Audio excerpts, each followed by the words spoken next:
श्री राम समर्थ। जुलाई 1। गुरु की आवश्यकता क्यों है? व्यवहार में भी हम गुरु करते हैं, फिर उससे अधिक कठिन ज्ञान प्राप्त करने के लिए गुरु की आवश्यकता नहीं होगी, ऐसा कहने से काम सफल कैसे होगा? गृहस्थी में सुख दुख हुआ, संतोष नहीं हुआ, तो फिर सच्चा सुख किस में है और उसके लिए मुझे सही रास्ता कौन दिखाएगा? ऐसी लगन जिसे होगी वही गुरु करने की ताक में रहेगा।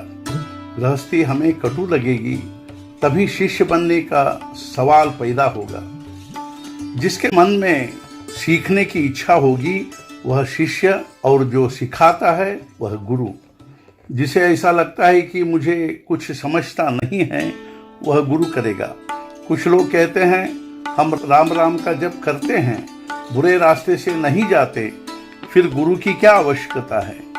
इसमें मैं करता हूँ यही भावना बाधा है, और इसीलिए सद्गुरु की आवश्यकता है।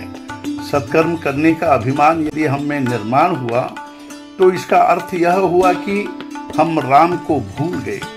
अभिमान नष्ट होने के लिए सिवाय राम की प्राप्ति नहीं होगी। संत नामदेव भगवान के निकट पहुंच गए, फिर भी उनका अभिमान मिट नहीं पाया, इसलिए भगवान ने उनसे कहा गुरु करो।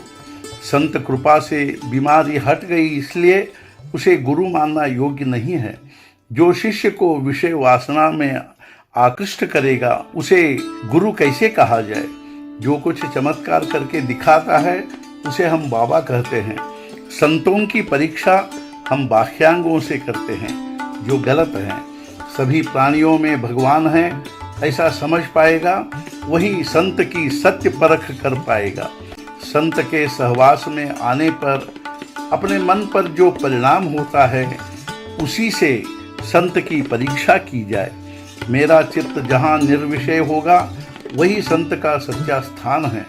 अर्थात जिस व्यक्ति के कारण विषय भावना नष्ट होगी वही व्यक्ति संत है ऐसा समझे। जिसे भगवान की प्राप्ति की तड़पन है उसे ही शिष्य कहा सकते हैं। जो गुरु की आज्ञा का उल्लंघन नहीं करता और गुरु ही को भगवान की प्राप्ति का साधन मानता है वही सत्शिष्य हैं। हम गुरु के सिवाय अपना और कोई धर्म कर्म ही नहीं माने। कुछ कन्नड़ निवासी महाराष्ट्र में आए, मराठी नहीं जानते थे। उन्होंने एक दुभाषी से सहायता ली और वे उसके साथ घूमते रहे। उनकी चिंता और जिम्मेदारी दुभाषी को थी। उसी प्रकार हमें दुभाषी का अर्थात सद्गुरु का सहवास करना चाहिए। वह जहाँ जाने को कहेगा वहाँ जाए, वह जैसा कहेगा वैसा करे, फिर परमात्मा की प्राप्ति होगी ही। शास्त्र और वेद अनंत हैं, ये सब सीखने के लिए हमारे पास समय कहाँ है? सद्गुरुओं ने मक्खन की तरह सभी साधनों का सार जो नामस्मरण हमें दिया है वही हम करते रहें, जिससे भगवान के प्रति प्रेम पैदा होगा ही। बाजार में पहुंचने पर जो माल असबाब हमें अनुकूल और सस्ता लगे वही खरीदे।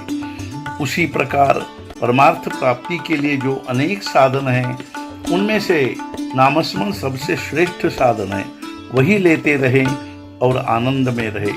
आज का मुख्य विचार, भगवान की प्राप्ति के लिए जिज्ञासा निर्माण होना भाग्य की बात है।